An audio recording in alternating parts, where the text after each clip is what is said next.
was doing that all those years. Right, exactly, right? I was like so amazed that we got all of those. Did somebody say that? That we got empowerment for all, is that right? Yes, Five? yes. That was just something. So one question I do have about that is, we were talking about having the 4 empowerments, but then, I thought that, Dr. Nida also said something about within the context of that, having the empowerments for the 6 yogas. Yes, that happens when the chakras open. Those are each connected with the 6 yogas and the 2 mudras. Can you get that? Is there a Maybe for tonight. systematic connection, like that could be charted, like those 2 yogas for that Yes, particular empowerment? yes. Okay. You need tea, you have a coffee. I'm okay, I have some tea, thank you. Bring the water. Yeah, within. We do 3 minutes of breathing. Please, While we wait. 10 minutes. Okay. Actually, hopefully people will be breathing much more years. Okay, let's just review this breathing so we make sure everybody knows it before we go home tomorrow. So coming to the 7-point posture of Arachana.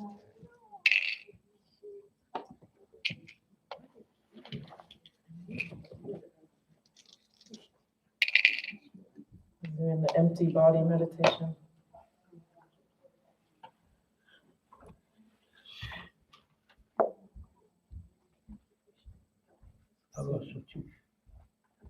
Visualizing yourself as a hollow shell of light.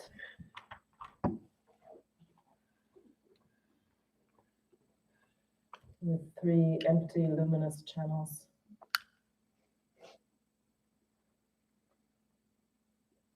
The blue one in the center.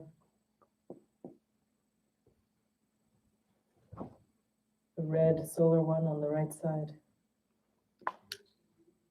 And the white lunar on the left.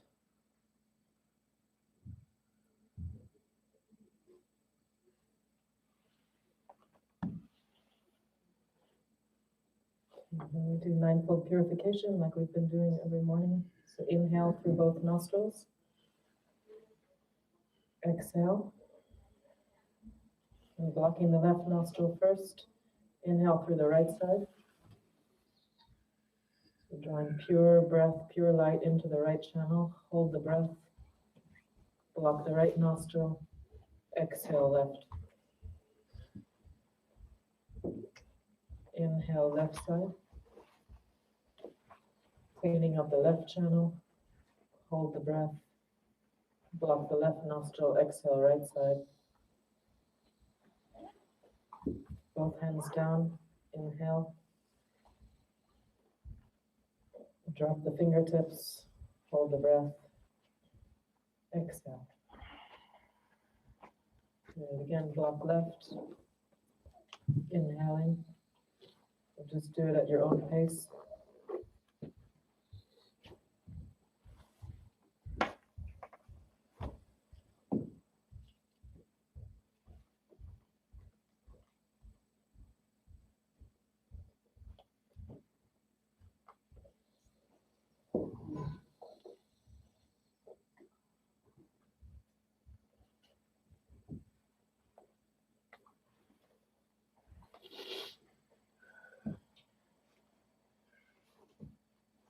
One more time.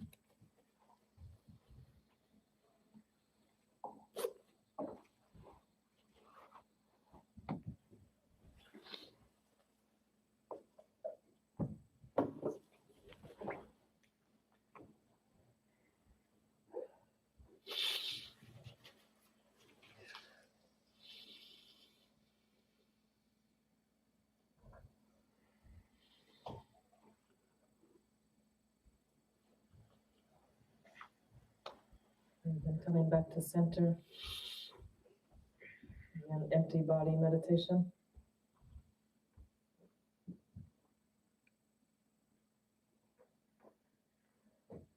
And we do the Bumpachen with the 4 steps. So first step is the slow inhale, slow and smooth inhale. Second, holding and feeling below the navel. And number 3, churning. Clockwise, counterclockwise. And then 4th step, exhale. So shooting the breath out. Keep going. So the inhales are slow and smooth, and the exhales short and fast. Only exhaling about 1/3 of the breath.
Just one more.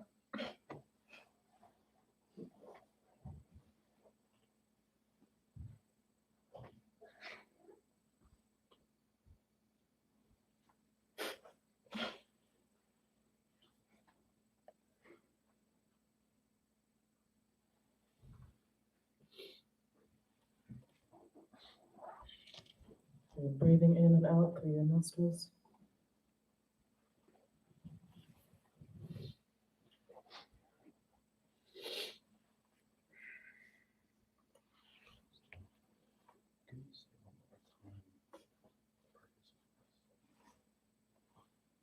The purpose of this is called Vajra Fist. So Vajra Fist, Vajra means like indestructible. So it's a question of these channels. So from the 4th fingers and from the 4th toes is when you block these channels, you actually protect your La energy. So La energy is like a very subtle form of your energy, your like life force. And it's said that it can leak out from these channels, and also it's the channels where some influences from the exterior can come in. So when you hold your fist like this, it's like a protection.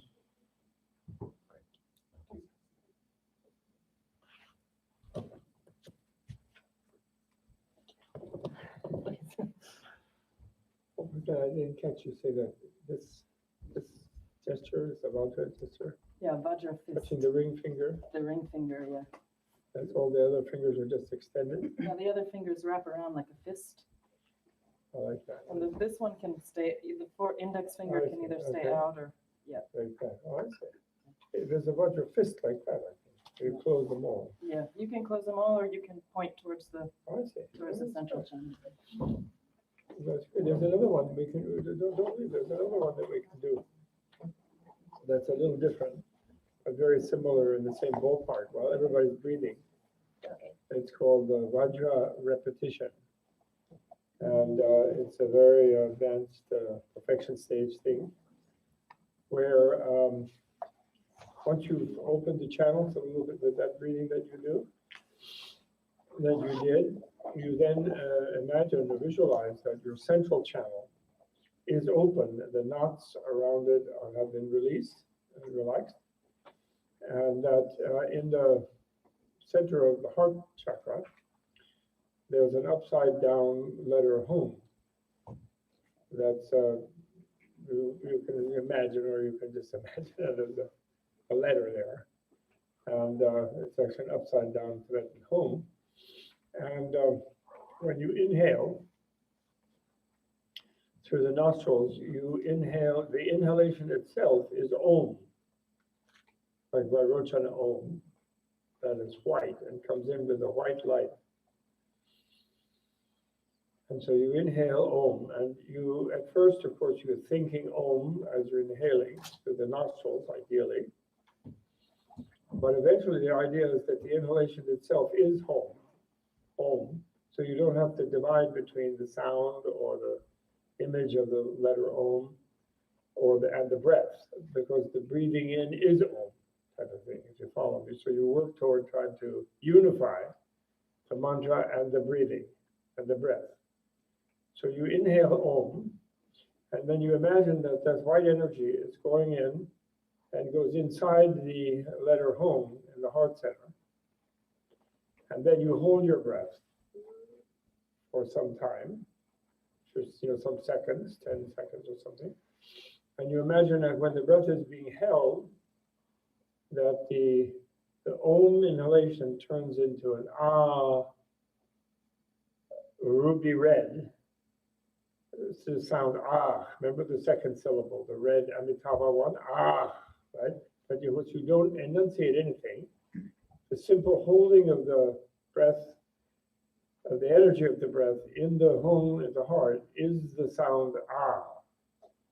So, and it radiates a red light that fills up your body from that point in the center of the heart chakra. So then as you're holding your breath, you hear Ah. And you fill up with, and then at whatever moment, after say 10 seconds or however you would like to practice holding the breath, you exhale, and the exhalation is a deep blue home. And again, you working toward the non-duality, the non-separation of the Om and the inhalation. So Ah and the holding of the energy point at the center of the heart chakra, back in front of the spine at the height of the heart, not on the left side like the heart, in the middle, but the center of the central channel there. And then when you inhale, you exhale, the exhalation is the blue home. Okay? And you try to unify those three Om, Ah, Home with inhalation, holding, and exhalation. And you try to think of the energy going in and out of the home in the central channel. So it's a little complicated when you first hear it, but it's really quite easy. In other words, inhaling is white Om, holding full of breath is red Ah.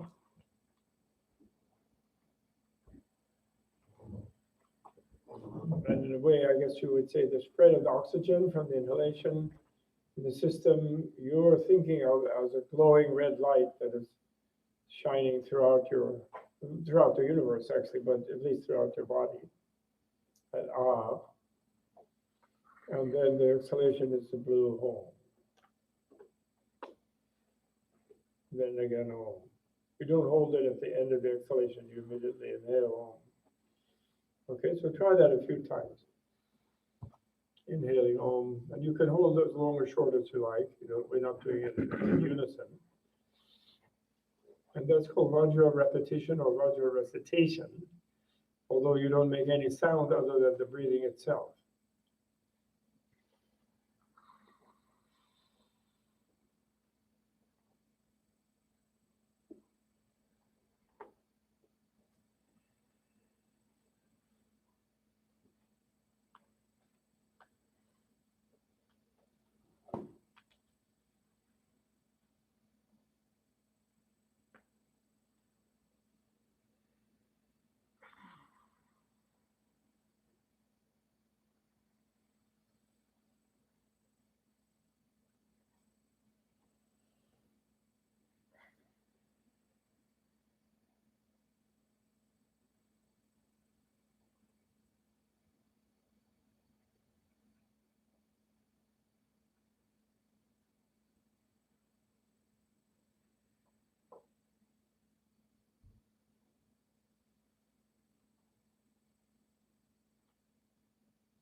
Okay.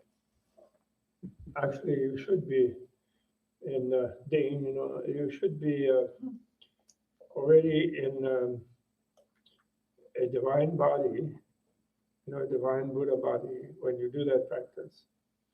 At the, you know, you've already achieved, in other words, a kind of creation stage stability where you're able to visualize yourself as having a Tara body or a Vajrasattva body or whatever, ideally. But I have a funny, nice story. A friend of mine, Dan Goldman, was stuck years ago in Dharamsala, and the planes were all canceled, and there was no chance to get a train ticket from the 40-mile away, like railroad line. And so we had to take a taxi to Delhi to catch a flight. Very arduous. In those days, the roads were bad, 17-hour, very bumpy, very bad in a rattly taxi. We packed in with 3 or 4 other people in the old Indian ambassador car. And some monk told him, well, to make it less of a horrible journey, because he knew Dan had practiced, you know, Vipassana type meditating. He said, why don't you inhale Om, white Om, hold the breath a little bit, red Ah, and exhale as a blue Om. And then try to focus on that and not be irritated by all the jangling, jostling of the driving. Of course, there was no tantric nothing, so I didn't really explain it. I just said, why don't you try that? But Dan claimed that he did that. And by the time he got to Delhi, it was like floating. It was really, it was somehow the forced pressure in the taxi and the annoying environment made him do that. Oh, there's Gela. Lotus. I'm starting to go, in honor of talking. In honor of talking again, I wore a special T-shirt today. Today. You see my T-shirt, Gemma? That's my professor T-shirt. Yak, yak, yak, yak, yak. It's usually a real yak, yak, yak T-shirt. I'm a real yak. Someone gave that to me. I don't know if they were hinting at something. Yak, yak, yak, yak, yak. Yak Satori. I wore it especially. That's hilarious. So that's called the Vajra repetition. And they say if you know how to do that really at an advanced stage, if you do it 1,080 times every morning when you wake up, your central channel will open and you will be really great state. I didn't quite make that quite yet, but it's one of the very second stage of the perfection stage of the Guya Samaja. Okay, so we're gonna please, what do we do now? Dream yoga. No, Dream yoga. dream yoga. Okay, you please. Where's my text? My text to word here. Oh, that white paper. Well, my copy was over there. Where did I put it in there? Oh, it's almost open. Can you use your copy? Okay. Thank you. I can use some of this. All right, so dream yoga. We have few steps in dream yoga. Okay. So step one is daytime practice. During the daytime, whilst eating, dressing, walking, sitting, or sleeping, now we are in a sitting state. At any given moment of life, imagine I am sleeping. I am sleeping. 7 times. I am sleeping. I am sleeping. I am sleeping. I am sleeping. I am sleeping. I am sleeping. I am sleeping. I am dreaming. I am dreaming. I am dreaming. I am dreaming. I am dreaming. I am dreaming. I am sleeping. Imagine that it is a dream and that everything is an illusion. What is this?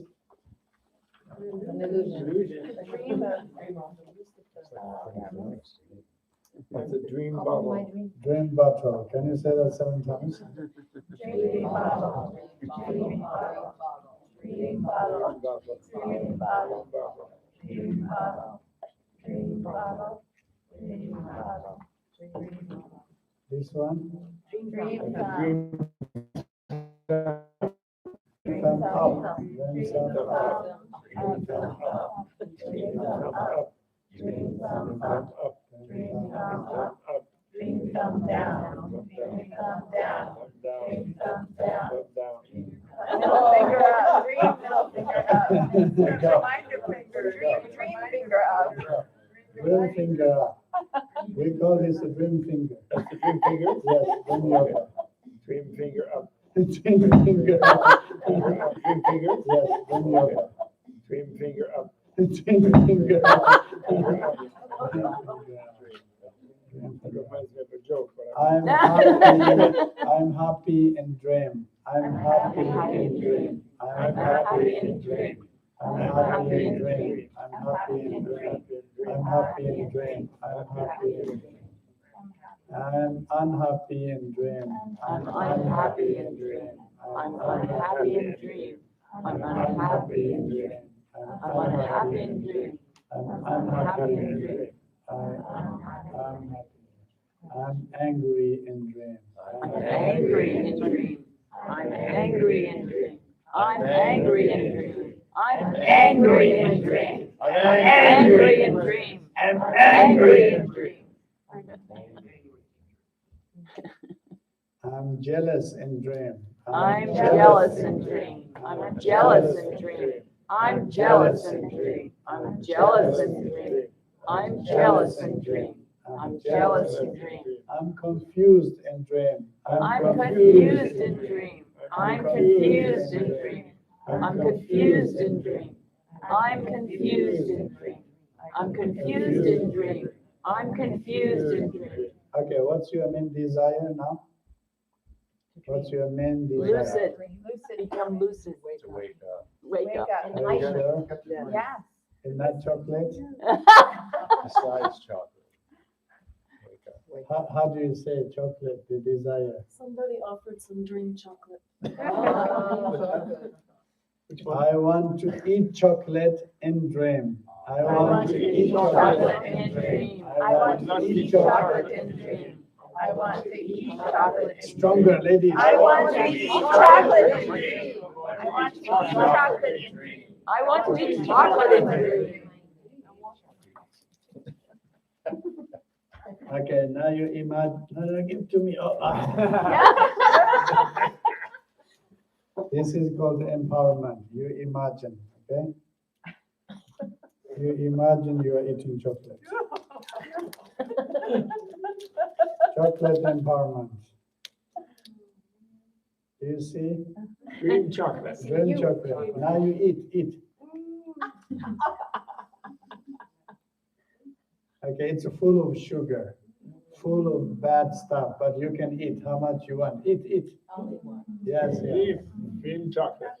Dream chocolate. Dream chocolate. Dream chocolate. Dream Dream chocolate. Dream grabbing. Dream grabbing. Dream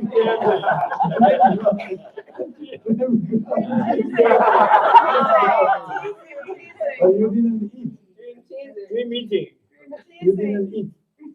Dream eating. Dream I want to eat. Dream eating. All right, everyone, now you share. Okay. Share the chocolate. Share the chocolate. Oh, sorry. Gosh, good catch. Share it. I'm eating and dream. I'm eating and dream. I'm Enjoying eating and dream. I'm Enjoying and dream. I'm eating and dream. I'm eating and dream. Enjoying and dream. Thank you. Say it. I'm eating in dream. I'm eating in dream. Dream. I'm tasting in dream. Tasting in dream. You are enjoying and dream. You are enjoying and dream. You are enjoying and dream. You are enjoying and dream. Enjoying and dream. Enjoying and dream. Enjoying and dream. Enjoying and dream. What's our spray?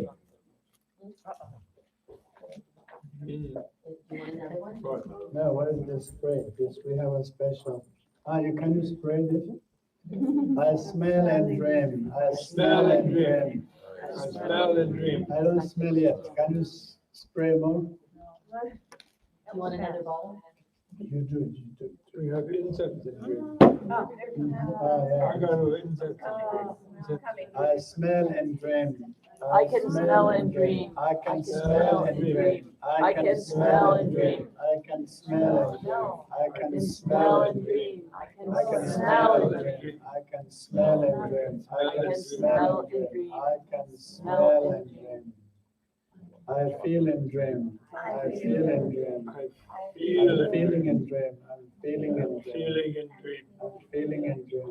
I'm feeling and I'm feeling it. Okay. So you have to say it and what else? Say it, feeling. mean it, feel it, and experience. You are living in dream dimension. Okay, then you look at image of the Buddha Amitabha. So now you have received the dream yoga empowerment, right?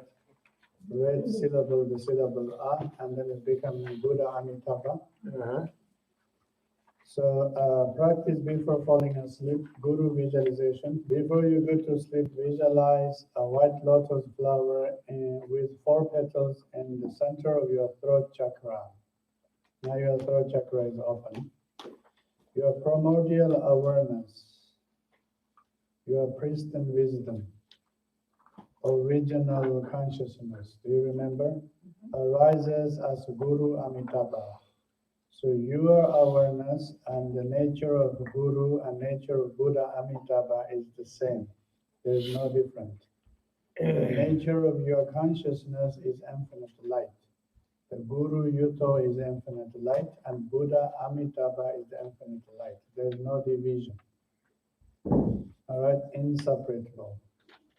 In union and one sun size, 2 fingers wide. In his heart there is a coral colored, what syllable? Ah. Ah, ah, ah, ah, ah, ah,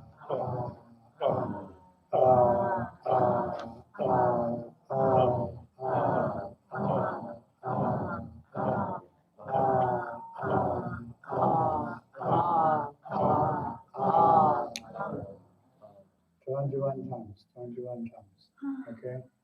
Each time when you say ah, you think of the syllable. So mantra visualization on the 4 petals stands 4 syllables, Anutara, in any color you choose. Guru Amitabha's concert offering him the great bliss. Prayer or aspiration, recite, may I able to catch the dream. Can you say that 3 times? May I be able to catch the dream. May I be able to catch the dream. May I be able to catch the dream. To realize my own awareness within the dream. To realize my own awareness within the dream. To realize my own awareness within the dream. To realize my own awareness within the dream. To transform the dream. To transform the dream. To transform the dream. To transform the dream. To avoid the fear in the dream. To avoid fear in the dream. To avoid fear in the dream. To avoid fear in the dream. To avoid.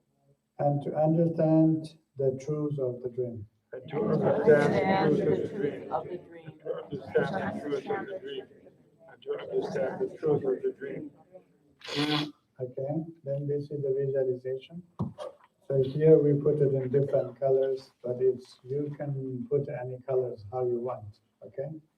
But main syllable is the red A. So you know the A is the main syllable of dream yoga. But the mantra is Om Anutara. So after you have recited the prayer and the words, you chant Om mantra Om Anutara, visualize that red light like that of the rising sun radiates from the Guru's body. It means Buddha Amitabha's body, eliminating all bad karmas and provocations from your body. Your body is filled with a red light which then expands beyond it. Are you visualizing?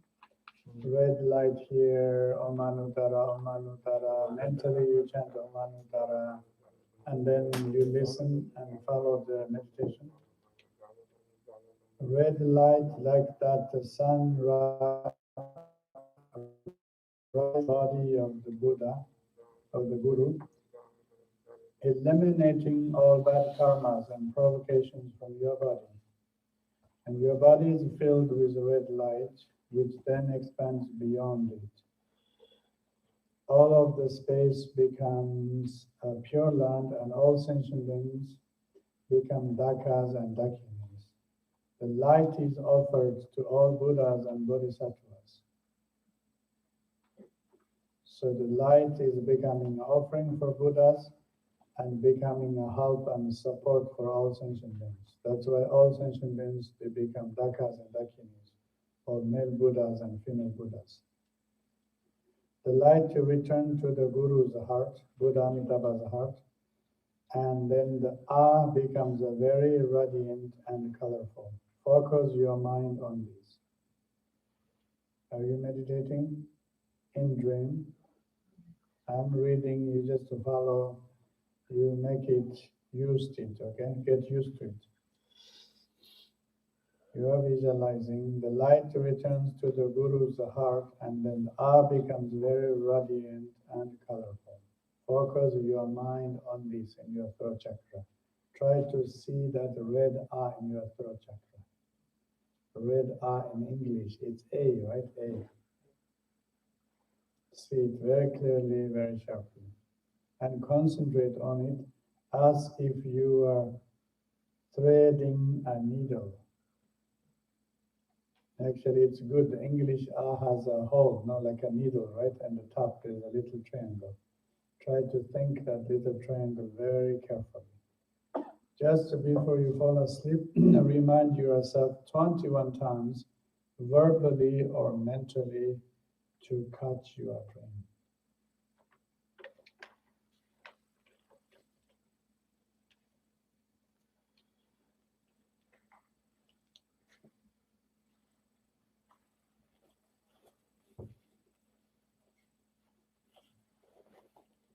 Catching dream means what? Lucid. Lucid, right? Yeah. Catching dream. That's a Tibetan expression. Catching dream to become lucid dream. So you can tell yourself you want to have lucid dream. You want to be lucid in the dream? How do you say? How do you say? Huh? I want to know I'm I want to be lucid in the dream. I want to be lucid in the dream. I want to be lucid in the dream. Okay, you say that mentally. I want to what? I want to be lucid in the dream. Lucid in the dream. I want to be Milam lucid in the Washimba, dream. Milam Washimba, Kadalo, I want to recognize I am in the dream. Lucid. I want to be aware that I'm in the dream. I want to recognize that I'm in the dream. I want to identify myself in the dream. I want to be lucid in the dream. For me, it's like I want to be awake in the dream. I can get moods in there. Huh? It's more than just being awake in the dream, it's recognizing that it's a dream. I like catch. I want to be lucid in the dream. I want to be lucid in the dream. I want to be lucid in the dream. Lucid in the dream. Okay, did you say that 21 times? All right, if you fall asleep mindfully, you'll be able to catch the dream. That is, you'll be able to have a lucid dream. If you cannot catch it, it's because of weak devotion or dense karma, and a lack of desire, courage, and effort on your part. Be more mindful and pray more from your inner heart. You pray to Medicine Buddha, or pray to Buddha Amitabha, or pray to Yuta. Okay?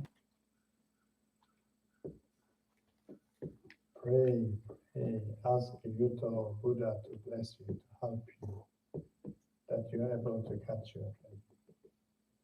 Did you do the prayer? How did you do it? Please, Yuta, bless me. Please, Medicine Buddha, bless me. Something very simple, okay?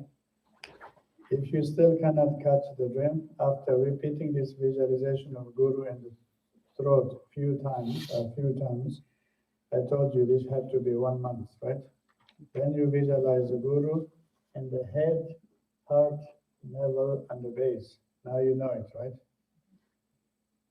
So all those Yuto, they are manifesting. Yuto is manifesting in the form of different Buddhas. Firstly, Yuto is manifesting as infinite Buddha, infinite light Buddha in our throat. So if we can't receive the blessing from there, then we change it to here in the head. In the head, Buddha Yuto is manifesting as a Buddha Verochana. Is it written there? Buddha Verochana. Another second month. If it's not working, the third month is Buddha Akshobhya or Medicine Buddha, okay? Or any other blue Buddhas, Medicine Buddha, Akshobhya, Samandabhadra, Vajradhara, the blue Buddhas in the heart, third month. If still not the blue Buddhas in the heart, third month. If still not that one not helping, then the yellow Buddha, Ratna Sambhava. That's fourth month.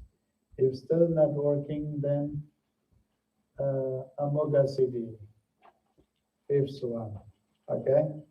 If it's still not working, then you give up Dream Yoga.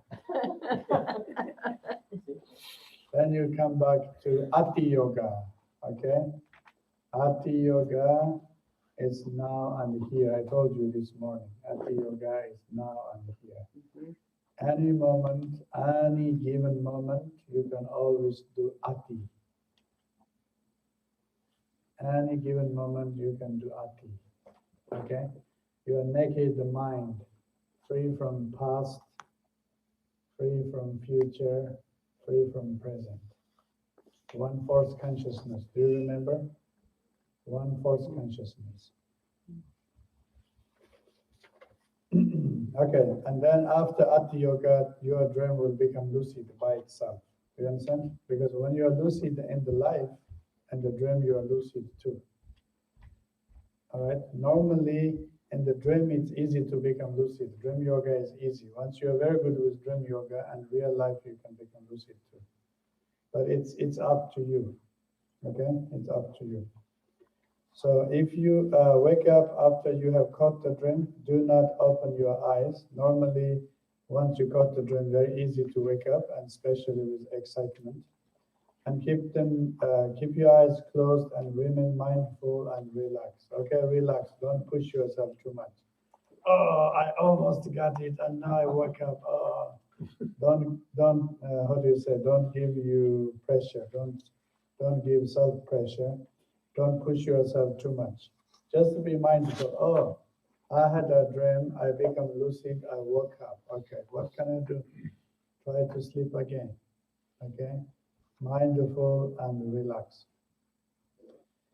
In the matter you will be over in this matter you will come over the problems of not catching the dream or waking up as opening eyes distracting. Okay, and then we have 5 chakras, and now we should read this part.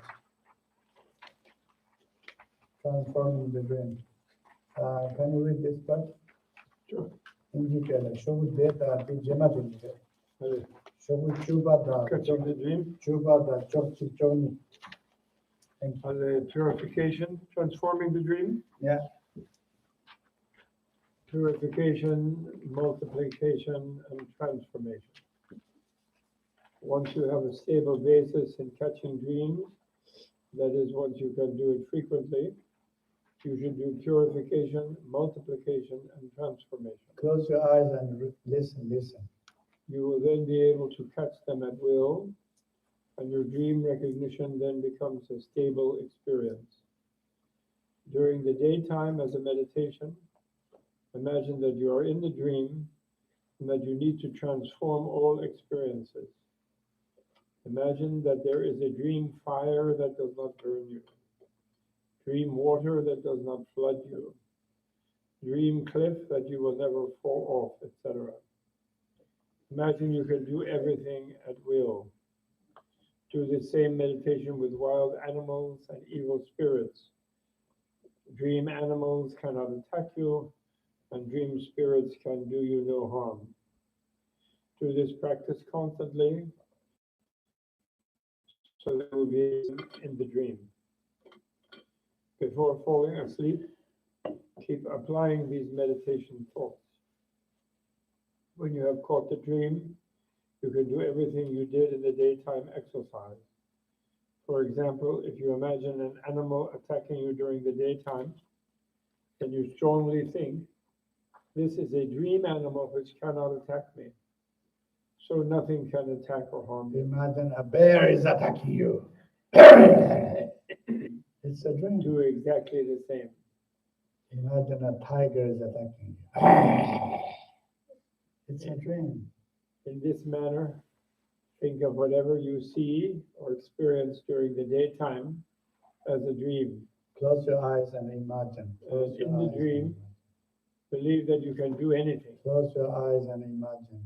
Don't read the text. Imagine water transforms into fire, and fire transforms into water. Imagine a fire, it's become water. Imagine a water become fire. You can play with them. You can change objects at will. A rock become a tree become a rock. Change everything from 100 to 1,000 times.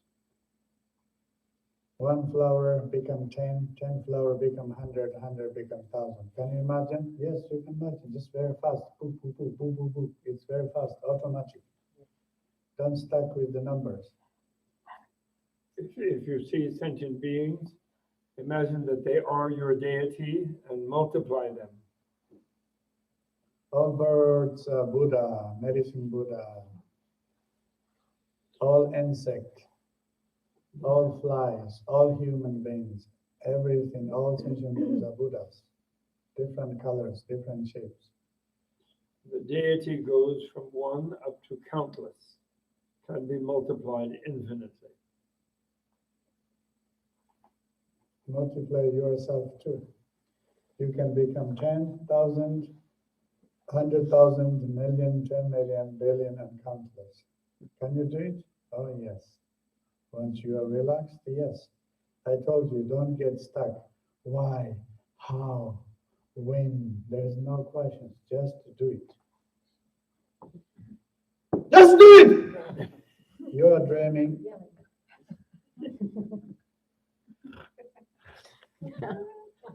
Antidotes. If you encounter demons in the dream, for example, you experience a negative feeling or presence or odor, in order to subdue them, visualize their opponents. For Gelbo spirits, visualize yourself as Hayageva. For Za spirits, planet spirits, visualize Vajrapani. Om Vajrapani Hum. Om Vajrapani Hum. For Nagas, visualize Nagaraksha, serpent dragon being. Imagine all snakes, spiders, frogs, fish, sea animals. They are coming and attacking you, but you realize it's a dream. They all vanish like the air, like the light. In the same way, if you encounter a dog, visualize a wolf. If dog is attacking you, if you Visualize, like that dog, you can multiply that dog. visualize for a wolf, visualize a tiger. If wolf is attacking you, what you will say? You will say, tiger. For a tiger, visualize a lion, etc. Whatever animal That's a you snow see, lion. That's a snow lion. then it's no lion. Whatever animal you see, you can always visualize a stronger animal conquering the previous one. Can you say, I can conquer? I can conquer. Loudly. I can conquer. I can conquer. I can conquer. I can conquer. I can conquer. I can conquer. I can conquer. I can conquer. I can conquer. I can conquer in dream. In dream. I can conquer in dream. I can conquer in dream. I can conquer in dream. I can conquer in dream. I can transform in dream. I can transform in dream. I can transform in dream. I can transform in dream. I can transform in dream. I can transform in dream. I can transform my feelings in dream. I can transform my feelings in dream. I can transform my feelings in dream. I can transform my feelings in dream. I can transform my feelings in dream. I can transform my feelings in dream. I can transform my feelings in dream. Did you transform? Unhappiness transform into happiness. Bad feeling transform into good feeling. Even neutral feeling, I call it potato feeling. You're not feeling happy, not happy. Even potato feeling, you can transform into a bliss feeling. I can transform potato feeling into bliss feeling.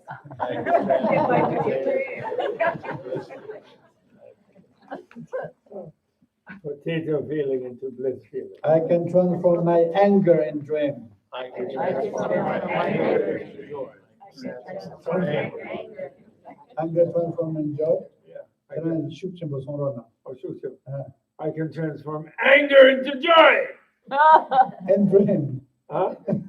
Okay, repeat 7 times. I can transform anger into joy in my dream. Stronger. You have to say this with your anger. Yes. Anger into joy in my dream. I can transform anger into joy. I can transform anger into joy. I can transform anger into joy. You are very good. Maya is very good. Can you show us? Can you come here? In the dream, you are not, how do you say, I'm not shy, yeah? I'm not shy. I'm not shy in the dream. I'm not shy in the dream. I'm not shy in the dream. I'm brave in the Shy in dream. the dream. I transform my shyness into bravery. I can transform anger into joy in the dream. More. I can transform anger into joy in the dream. I can transform anger into joy in the dream.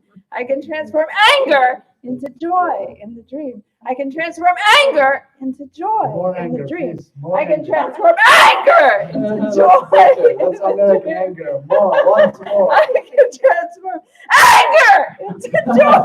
Okay, in the very dream. good. Thank you. Who else is angry? Anyone is angry? She's very helpful. Yeah? She helped us to bring out our anger. Okay, who's sad? Who's sad? Who's stressed? Who's feeling tension? Who's feeling tension? Now you are scared. You don't want to come publicly. Yeah, we're all bliss. Yeah, really? Okay. Then dream yoga is working. Okay, dream yoga is working. I can do what? Okay. Travel to Pure Land. Travel to Pure Land. Yes. Pure Land Farm. You can visit any Pure Land you want to and listen to any of Buddha's teachings. You can ride the sun and moon to visit the 4 continents. Okay, close your eyes. And fly into the space and ride the sun. You can visit And any riding the sun, coming back here, back and forth, few times. Then you say, oh, okay, I'm get bored of sun, riding the sun. And now you fly to the moon, okay? You can ride any stars, planets you want. Just imagine, you see. This one helps us breaking our concept of the distance and the space. If there is When anyone you you think, wish to when see, you think you are there, the sun is not, the scientifically says, like 100 of 1,000 of years, the light years we have to reach there. And dream yoga, you want to say, I want to see, to ride the sun. When you say it, you're already top of the sun. If it's too hot, you can cool it down.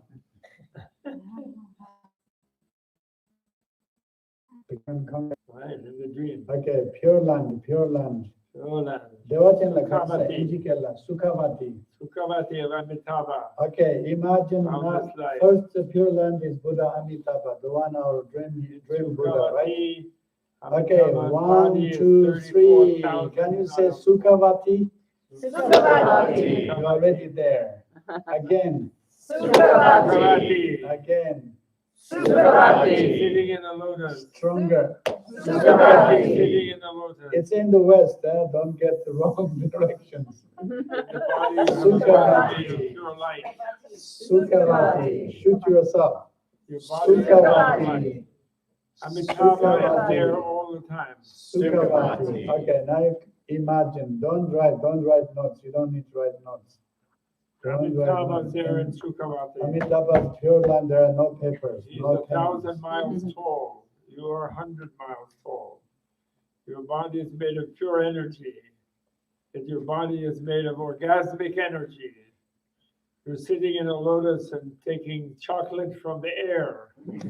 The air is made of jewel Now, chakra. Pure Land means paradise, okay? Now you enjoy the paradise. That's paradise. Yes, yes. Professor is explaining Amitabha how gives it teaching looks and like. you will completely understand with no effort. It's beautiful, sitting in lotus. All your friends are there. Couldn't be more beautiful.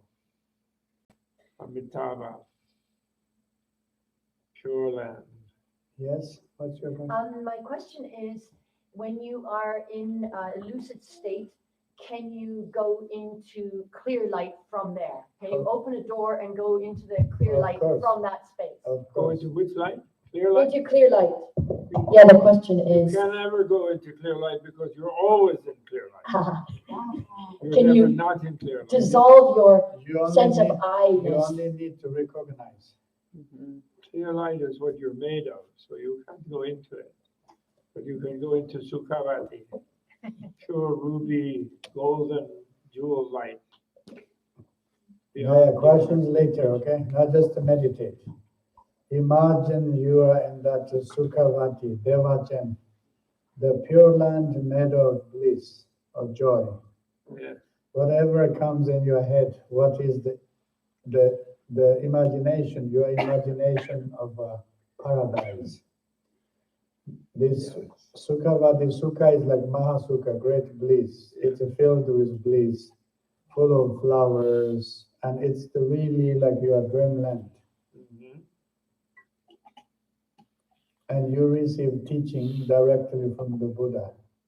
Again, just imagination, just imagine. You are dreaming, in the dream you reach the Pure Land, the paradise, Yeah. Buddha Amitabha. Imagine, If imagine. if you can remember Monet's water lilies, painting, giant painting, he was inspired by Sukhavati Pure Land. He saw a Japanese picture and he painted water lilies in France.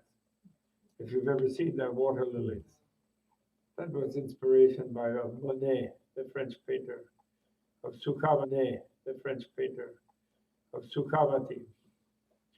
Sukhavati is described in Sutra, mind-blowing, orgasmic ecstasy as flowers, as jewels, as beings, pure, luminous, jewel energy light. If you Blissful. feel unloved in this paradise, you are 100% loved. You can go anyone. If you feel you are the unwanted, and this Pure Land is your Pure Land. If you wish to see anyone who is far away, you can transform into a bird and travel to see them. Even if a person has passed away, you can see that person in the past time. You can fly into the past. You can fly into the future. Whatever it is that you want to do, you can do. In the dream, if your dream is unclear, this means you have to be more mindful before sleeping. Keep the mind strongly focused on the visualization of the Guru at the throat, etc. Anuttara, Anuttara, Anuttara. Amitabha, Anuttara, Amitabha, Pandara. Amitabha's partner's name is Pandara Vasini. Always wears white over her ruby body. Pandara is her name. Before you sleep, constantly imagine many times that you visit the Pure Land. In this way, it will slowly become clearer and clearer. You will eventually succeed. Then Bumbajen, Vaz breathing. If you catch the dream, but your transformation is weak, it means that your lung, your neural energy practice is insufficient. Therefore, the practice of Bumbachen, or Vaz breathing, is important. When you visualize the navel chakra, the 64-petal chakra back in front of the spine, the coccyx, is your navel chakra, like an upside-down umbrella with 64 petals. You have to put your neural energy, lung, and consciousness there mentally, in the center of that. If you cannot go through earth in the dream, then you have to push your energy down from the navel during your yoga practice. If you cannot fly, you have to pull your neural energy lung and consciousness upward from the navel. If you cannot fly horizontally, push your energy and consciousness in that direction. This is Milam here in Dr. Nida's calligraphy. Calligraphy, my friend. Milam, what? Milan. That's your calligraphy, right? No, my friend's calligraphy. Your friend? Yeah. Beautiful. Okay. So if you cannot travel or if you cannot transform, then we have to do this vase breath yoga, vase yoga. So you did vase yoga already, yeah, this morning. Did you do? Inhale. Feel your belly and you hold it there, okay? And now you imagine you go this way. You go out from the wall, okay? Go through the wall or window, doesn't matter, and come back. 7 times, okay? Okay, exhale. Inhale. Imagine, go out. 1, come back. 2, 3, 4, 5. Wall is here, you are here, you go through the wall outside and come back like this. Penetrating the wall. Okay, again, breathe. Hold. Go out. 1, 2, 3, 4, 5, 6, 7. Come back. Exhale. Okay. Now you fly out from the roof. Okay. Inhale. Go out. 1, 2, 3, 4, 5, 6, 7. Come back. Exhale. How was it? Okay. Again. Go out from the roof. 1, 2, 3, 4, 5, 6, 7. Come back. Exhale. Now you should penetrate the floor. Okay. Just go into the earth and come back. Or if you want, you go into the earth, make a hole for this planet, come out other side of the planet, and then come back here. Okay. All right. Inhale. Hold your vase. 1, 2, 3, 4, 5, 6, 7, 8. Exhale. Sorry, penetrating 1 extra. Okay, so if you cannot transform something, you see a flower, you want to transform into a tree, it doesn't work. So again, breathe in, hold the vase, breathe, and then you imagine you're transforming, and then you exhale. So when you hold the vase breathing, it helps our mind for, easy to transform. Okay? So it's called the energy is supporting the mind, or energy is enhancing the mind, and then mind is able to make these things. So that's why the Pumbhajan is very important. You should know it well. And if you do a dream yoga retreat, so we have to chant this mantra, Om Anuttara. Minimum is 100,000 times. 7 days, you have to finish. Om Anuttara, Om Anuttara, Om Anuttara, Om Anuttara, Om Anuttara. So you should have the Buddha Amitabha or Yuto, then that reminds you. And in your bedroom, you put the red Buddha or red object, red artworks. Okay, the red ones reminding you the red Buddha here in your throat. So you have to be 7 days of mindful, Om Anuttara 100,000 times, and then you have to do this Pumbhajan. Pumbhajan, let's say 400 times. Morning 100, afternoon 100, evening 100, before sleep 100, something like that.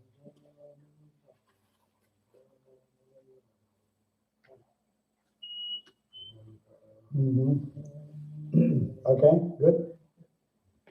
That's called the dream yoga. That's called the dream yoga. Transformation, multiplication. First, we have to make sure we are good for transforming, okay? Once you are very good for transforming, then you do the multiplication. Sometimes that takes time. Sometimes it takes time. But once you are really good with transformation, then you can make the multiplication. Okay? Transformation more or less happening here, you know. There's a book and you transform into a glass. Glass with water and without water, and then become a flower, then become a this. So this object here, something happened in this space here. Okay? You see the space is kind of small. But when you do multiplication, 100 glasses, so it can be like this way, or can be this way, or can be this way, or can be everywhere 100. When you say 1,000, this expands more. When you say 1,000,000 glass, normally you get lost, right? But in the dream, if you say 1,000,000 glass, you see them all clearly. Okay? And then if you say 1, they become 1. Any number you say, they can manifest. So that's why the more you know the dream yoga, the more you'll be amazed your mental power. Okay? You see, the really thing is, we have so much power, we have so much potential, and we have so much energy and force, but we don't know how to use it. And then this energy runs with the karmic wind and our emotions, mental emotions. Somehow the energy runs in the wrong way. That's why we are not enjoying the dreams. Okay? And in the chakra system, we are supposed to enjoy the dreams. That's why this chakra is called the chakra of enjoyment. Enjoyment. Sanskrit karasegala. So, Sanskrit. Karakela. Sanskrit kare. Enjoyment. Enjoyment, sambhoga. Longche dopike. Longche. Sambhoga chakra. Sambhoga chakra. Bhoga. Longche dopike. Longche. Sambhoga chakra. Sambhoga chakra. Bhoga. Bhoga, Sambhoga. bhoj means to enjoy. Enjoy. Bhoj. Sambhoga, total enjoyment. And also the word for orgasm. Sambhoga. In Sanskrit. In Kama Sutra. Sambhoga. Mhm. Do you enjoy your dream? Really? You really enjoy? Do you eat all your chocolate there? Then there's no sugar problem, right? No. So chakra of enjoyment. And the most powerful enjoyment we can have in the dream. Okay? Most powerful enjoyment we can have in the dream. Any kind of enjoyment, anything you desire. Okay? Let's say you enjoy drinking alcohol. In the dream, you can drink how many bottles you want. Okay? The best wine in the world, and you drink hundreds of thousands of bottles. When you wake up, you have no hangover. And it's free. Okay? So it's interesting. This chakra is called enjoyment. Right? And there's so many things we think we can't enjoy, because of this and that. But in the dream, we can really enjoy whatever you want. You understand? Sometimes in the dream, you dream a very, very nice shop, In this shop, you can see anything you want. Food, or clothes, whatever you want, everything's there, right?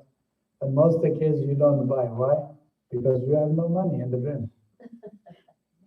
And you think, I don't want to buy, this is too expensive, this is this and that, right? That's called stupid. In the dream, everything is free. You are already in that shop, that's your shop, and you see everything you like, they are all your stuff, right? And why you get stuck here saying, I have no money, I can't buy it. They're all free. Or if you want money, you can multiply your money. From 0 to 1, from 1 to 100, 100 to 1,000, 1,000 to million and billion. And you can pay. You can pay yourself. Okay? And sometimes you see also very nice restaurants, very delicious food. You say, oh, I already ate and I don't want to eat now. Or maybe it's not the right time, or maybe this is too expensive, I don't want to eat this. It's very funny conditions, right?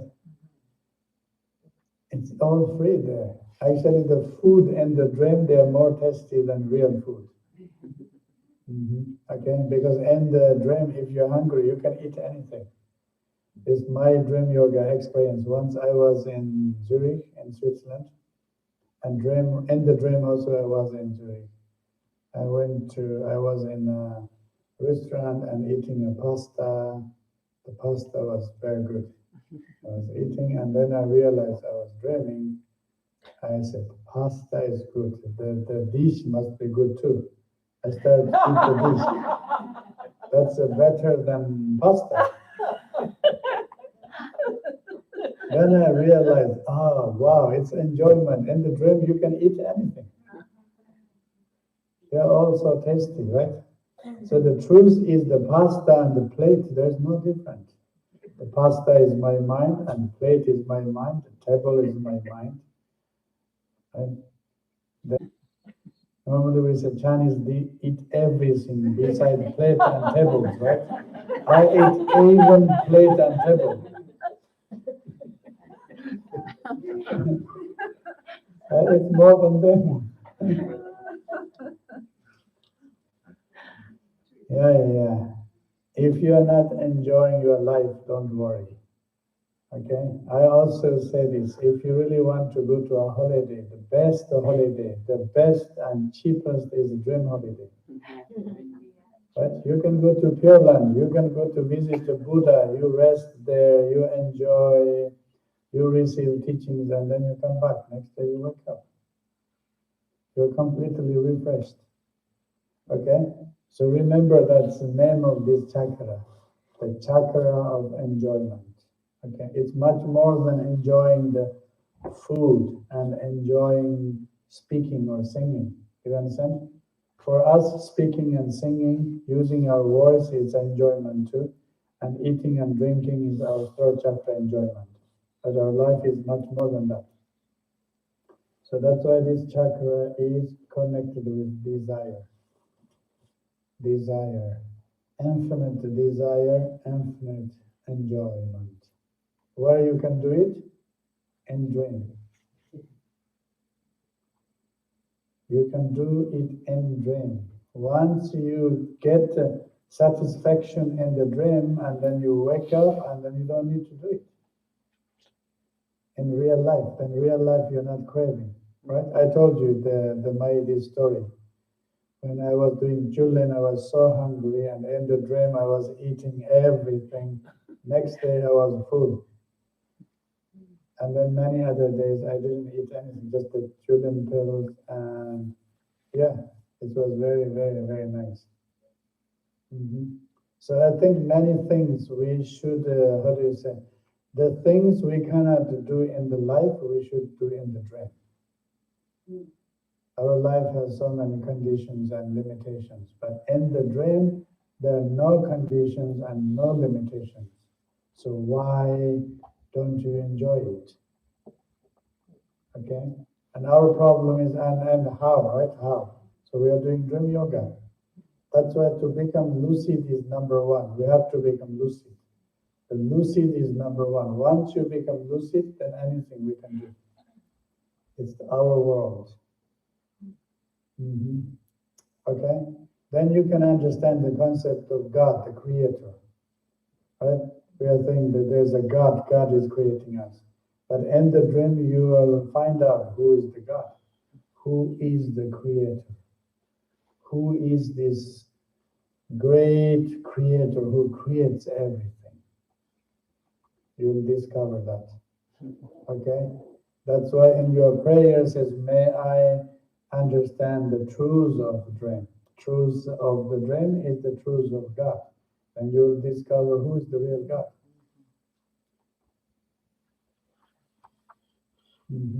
Okay, that's about dream yoga. And can you explain us about the 5 wisdoms Oh, sure. This, and then we'll do some practical parts. Okay. So the 5 Buddhas are transmutation of the 5 poisons, and they are the representatives, you could say, of the 5 poisons transmuted into wisdom. You are listening in dream.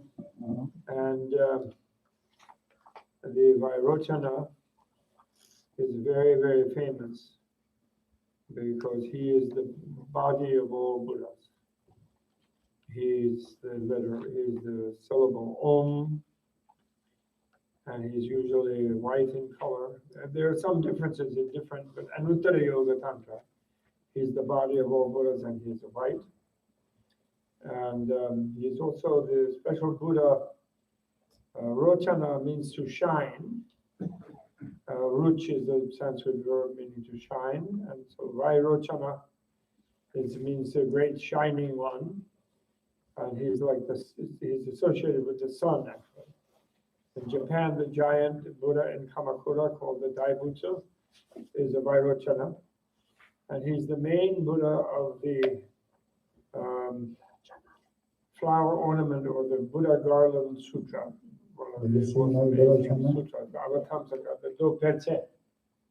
He's the main Buddha of that, and Shakyamuni Buddha is considered like an emanation of him.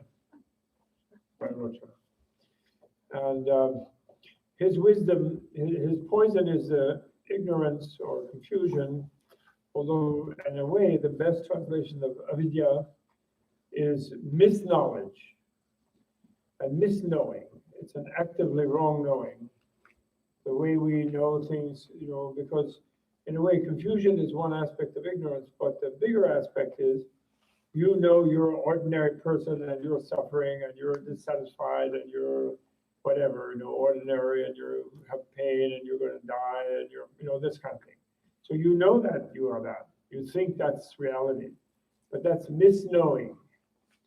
And when you see the floor, you think that it's really the floor. You don't think it's a dream floor. So you misknow it as some sort of solid thing in itself, an intrinsically real floor. But the wisdom then, and the amazing power of the transformation of the Buddha dream, let's say, is that even that you misknow the floor, that reflects to you the reality of the floor. So it's called the mirror-like wisdom. Your ignorance is a mirror of wisdom, in other words, because wisdom is more true knowing, is more powerful than misknowing. And wisdom is more powerful than confusion. And why? What the floor is only relative to your mind. The floor seems to be out there outside of your mind. But the fact that you can see it means it's relative to your mind. So the fact that you can see it wrongly as if it was outside of your mind reflects the fact that correctly it is related to your mind. And particularly Genla, when he's very hungry, he can eat the floor because it's his mind. And whereas we couldn't eat the floor in our misknowing because we think it's a thing in itself out there that's not to be eaten. So this is the mirror-like wisdom, which has this diamond white-like quality. And it is the wisdom that is the emblem, the head of the family of, there's many wisdom Buddhas, divine type of Buddhas. And Lochana is one, female one, who is the main partner of Vairochana. Her name is Lochana or Buddha Lochana. And Lochana means eye. So she's the Buddha eye, is what she is. And awareness of all things, And then there are many. Maitreya is a member of the Buddha, that Vairochana Buddha family, and Kshitigarbha, the Earth Store Bodhisattva, is a member of that especially in Guhya Samajam, esoteric community. So anyway, so that's why we're in the beginning of esoteric community, Guhya Samaja. Vairochana is there. And then all the other Buddhas turn into females to please him, and then they're absorbed into his body. Oh, it's amazing visual sequence. And he's in the eastern gate of the Unexcelled Yoga Tantra, which is the entryway gate. We enter into wisdom through ignorance, because it's the opposite of ignorance. So that's Vairochana. Okay, then Amitabha is the passion or lust or desire, and as a poison. And as a wisdom, he turns that that is turned into what people usually say discriminating wisdom. You know, picking out one thing from another, differentiating one thing from another. But better translation by Lama Govinda, I think, was individuating wisdom. So that's because he's associated with the speech, like Vairochana is associated with his body. Amitabha, boundless light, or Amitayur is another sort of cognate of that, which means boundless life, infinite life. And so that's the speech of the Buddha, of all Buddhas, and has a ruby color and associated with the syllable ah, the long ah, you know, two ahs together make ah, and it ends with what's called a visarga, which is a sound. So ah, like that, and like that, and connected with throat chakra, and the whole thing about passion is the passion to join one thing with another. You know, sexual passion, you know, food passion, possession passion, you know, greed, lust, all these things are a desire, they're all interconnected. Even the desire to be a Buddha is a form of passion or desire. And so, in a way, the poison, it's a poison when you really think you're separate from other things, and you thereby want to join with some other thing that you're separate with. And the being who feels separate from the whole universe, of course, wants to join with the whole universe so they won't feel separate anymore, because feeling separate makes them feel afraid. The universe is bigger than they are, it's going to come and get them, and all this kind of thing. So it's a kind of a hopeless case. But Amitabha is where the Buddha already, the wisdom of individuation is already based on knowing that all is one, that there's no difference between anything, that a Buddha being is all connected with everyone. Everyone is completely one energy, really, clear light. But then, out of compassion with other beings who are afraid and feel disconnected and alienated, Amitabha turns that energy into individuating, into recognizing the feeling that the others feel and helping them by putting next to them an individual with which they can feel connected.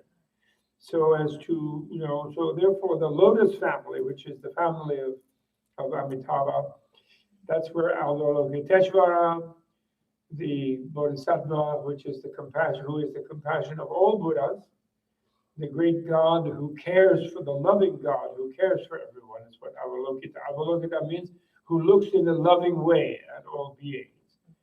You know, not a God. Ishvara means a God, and but who is the God who looks with caring eyes at all beings, like he has 1,000 eyes. You know, one form of Avalokiteshvara, meaning the eyes of all 1,000 Buddhas, and seeing the pain of all beings, like he has 1,000 eyes. You know, one form of Avalokiteshvara, meaning the eyes of all 1,000 Buddhas, and seeing the pain of beings and wanting to see them into happiness. And so it's very much connected. The passion becomes compassion, and the Amitabha has the individuating wisdom that it makes individuals to pick out the suffering of beings and to make something that helps them to transcend and transform their suffering. So that's Amitabha. Tara, for example, is a member of that Lotus family, and Hayagriva is the fierce form. For example, Guru Padmasambhava, who was great being, who went to console, he went to help the Tibetans, but before that, he consoled the Indians when Shakyamuni passed away from his body. So they thought he died, but Buddhas never died. But he thought they did. They thought he did, so they felt very forlorn because they felt Buddha had left them. So then Buddha said, "Don't worry, somebody really great will come better than me. And he was referring to Padmasambhava, who came from the tongue of Amitabha, the boundless light, because there was some sad thing going on earth, is the legend. And Avalokiteshvara was there in heaven in Sukhavati with Amitabha, boundless light Buddha. And then the people on earth were having a horrible time because some tyrant king was really mad. He was going to be really harmful to people. So then Avalokiteshvara started scolding Amitabha. And he said, come on, Buddha, boundless light, big deal. So you're boundless light, but you're not doing anything for those beings on earth who are having this horrible time. So why don't you do something for them, you know? Because he's the compassion of all Buddhas. Avalokiteshvara. And he thought Amitabha was just being too boundless with all his light. Buddhas have big tongues. They can cover their whole face with their tongue. They have that's a special sign of a Buddha. He stuck out his tongue, and then this 5-colored rainbow meteor came shooting out of his tongue and landed on a lotus in a lake in front of the tyrant king's palace. And that was the Guru Padmasambhava. It was like a human form of a Hayagriva, actually. Fierce, kind of a little more fierce than, he's still alive. He lives in a copper-colored mountain 3-storied house somewhere in Madagascar, I think, or something. Nobody knows exactly, but somewhere to the southwest of India, of the continent, Indian subcontinent. He lives somewhere there. Nobody knows where, but he's still there. You know. Maybe he lives in Wakanda. If you saw, like, that's maybe Guru Rinpoche's crystal palace, copper palace in Wakanda. Did you see Black Panther? Yeah. Oh, you have to take him to what? Black Panther. Los Angeles, take him to see Black Panther. You'd be surprised. That's amazing. Anyway, that's a Guru. Okay, I'm sorry. So that's the discriminating or individuating wisdom, transmuting passion into the individual, creating individual forms of beauty to help beings to bring them through their wish to unite with the universe into realization of their Buddhahood. So they unite with the highest bliss of all, which is the bliss of perfect Buddhahood, Sambodhakaya, the total enjoyment body of Buddhahood. Then the heart chakra. Then at the heart chakra level, you have Akshobhya, and Akshobhya means unshakable, immovable, like a mountain, like no one can move Akshobhya. And he's a dark blue, sometimes a black color, so dark blue it's almost black, like blue-black ink, Parker's blue-black ink. And he is hatred. He's the one who takes the poisons of anger or hatred, and he turns it into ultimate reality, perfection, or purity, wisdom. So in a way, the pattern of hatred is to destroy things. And so he is the mind of all Buddhas, and the mind of all Buddhas destroys the world of suffering. Analyzes it, it's connected to intelligence, which is always, it deals with analysis. So it takes apart the world of the ignorance created world of suffering, and it reveals that the world is perfectly marvelous, excellent, perfection, purity, super bliss, connected with clear light, infinite power and energy. And that's Akshobhya in the heart, transforming hatred and anger into ultimate reality wisdom, and perfection wisdom. And then those are the 3 main ones, really, actually: body, speech, and mind. Om, Ah, Hum. And his special mantra syllable is Hum, Hum. And Om, body, Ah, speech, Hum is mind. White, diamond, ruby, and deep sapphire, deep dark sapphire. Those are the 3. And then yellow in the navel chakra, 3. And then yellow in the navel chakra is the Ratnasambhava, and the jewel mind, that means jewel, source of jewels. And Ratnasambhava is interconnected with Amitabha, actually, in the sort of, because pride or miserliness, which are the 2 poisons, they kind of a little bit connect to desire and ignorance. So but they're sort of have an association when you only do 3 Buddhas, body, speech, and mind, but the Sambhava connects with Amitabha. Takes pride and miserliness, sort of sense of closing in on yourself, which has a yellow golden color, which can be either the color of gold, pure gold, or when it's pride, and when it's miserliness, it's diarrhea.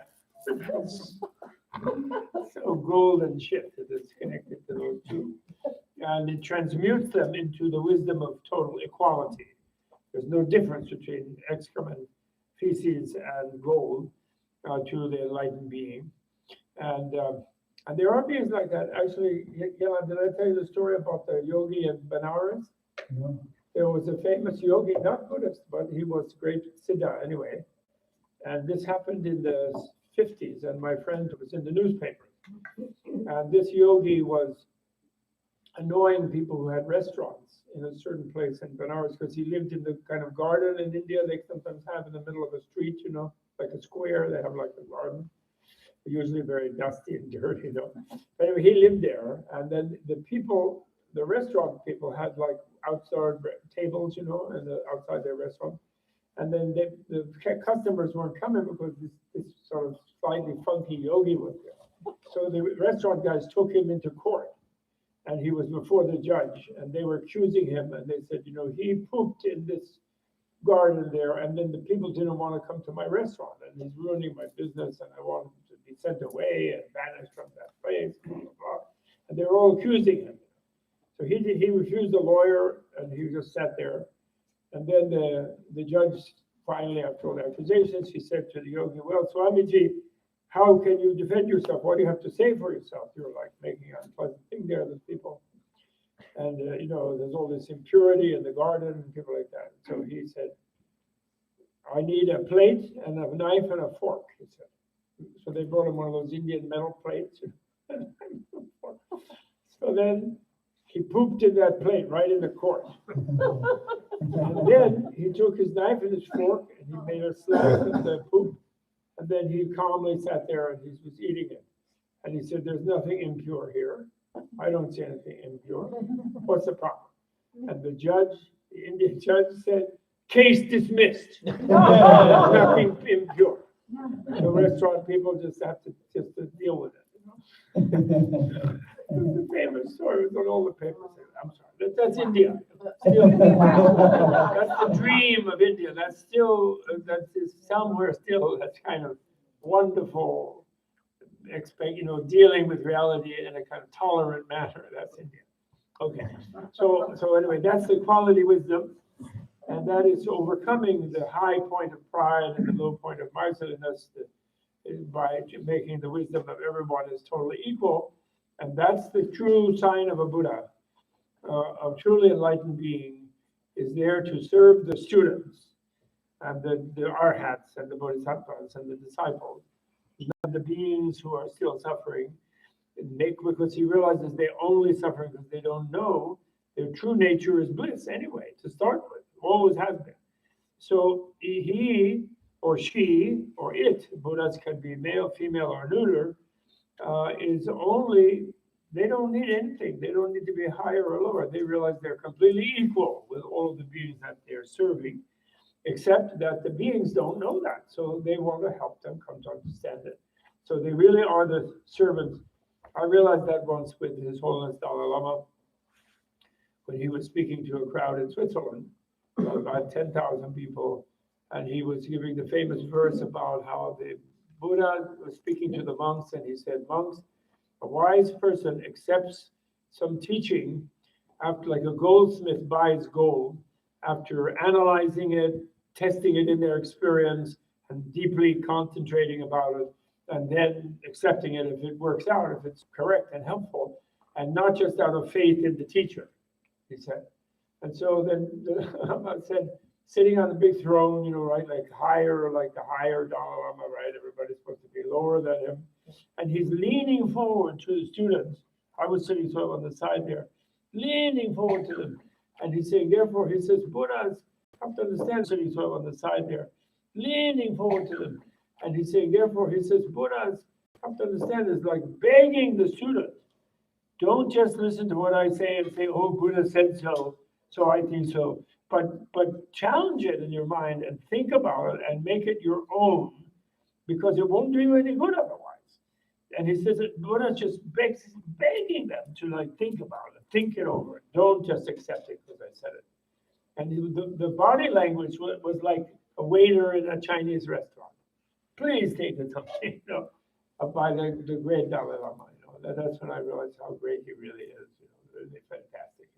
And actually, there was a bunch of gurus on the stage on the side from me, not just Buddhists and some lamas and some Zen masters. They're all kind of gurus, Christian ones. And they look so nervous at that because their own students probably in the audience, And then the Dalai was saying, the teacher is trying to serve the student and wants the student to do something, And they have to do it, but the teacher can't do it for them. And he was showing like the humility of the teacher. Do you know what I mean? Although he should be, of course, he can be very intellectual. He could be like, I'm now Buddha, and he can be initiation. He can do that too. But I mean, he showed that his true sign of being really great. Whereas those gurus who act like, I'm smarter than all my students, and I know more than they do, and I'm so much better than them, usually are not so useful. That's all I'm saying. Sometimes they still can be, but they're not that useful. So that's the wisdom of equality. And then finally, you have the sexy one, Amoga Siddhi, which means the Döyodruba in Tibetan, and that means the one who it's never futile. Amoga means it's never in vain. And never in vain, the one who has achieved never being in vain. There was no non-futility. And he is the color of jealousy. He is the poison of jealousy, which is a combination of greed and hatred. Desire and hatred, you want to be the person you're jealous of, and so you're angry with them at the same time that you're feeling a desire, a craving, a lust for whatever they are doing, and so on. Very, very, and connected with the genital chakra, the secret chakra, and a green emerald in color. And he turns that into, he represents the transmutation of that jealousy into all-accomplishing, miracle-working wisdom. Because the reason we can perform miracles is because of our sense of separateness, in the sense of we're not where we should be, and we're angry with someone who is where we think we should be, and we want to be someone else, and all this kind of thing. And so people who cannot get together because they're always competing, and they're always fighting each other, and they always have a zero-sum mentality. If I don't have it, I don't want them to have it. And, this kind of thing, until they never can collaborate and cooperate, and they can't work on a basis of being interconnected. And so green is this green color of the interesting, like in the Western thing, green-eyed monster means jealousy. Having a green eye means jealousy. It's interesting. But green, on the other hand, can accomplish everything. It's the color of the dollar bill, which is still the global currency. It's the color of the emerald. And it's a Dalai Lama's favorite color. Actually, it was Muhammad's favorite color, green. They have that green crescent, as their red cross. And so those are the 5 wisdoms. And it's at the genital chakra. So Amoga Siddhi is kind of sexy, I think. Jealousy also comes about very strongly about sexuality, not just about lovers, but also about ex-lovers, but also about siblings. About generally jealousy relates a little bit to sexuality. So those are the 5 wisdoms. I think. And of course, one other thing is that clear light is transparency. It's not really white, and it's not black. It's between white and black. So it's a symbol of clear light is the twilight of dawn. Pre-dawn, before the sunrise, there's a kind of light where everything is kind of a grayish color, and there's no shadow either. So there's no darkness and there's no bright light. It's like everything's transparent. And so it's in a way deeper than white light. But then as we know, white light, the body, Vairochana, the diamond white light, it goes through a prism, and then all the colors of the rainbow emerge from that white light. Right? So now, then I was thinking, since I knew you were going to ask about this today, the 5 winds, the 5 main Luna. Sogzin is connected to Ashoga, no? Right? So that's the blue one, Sogzin.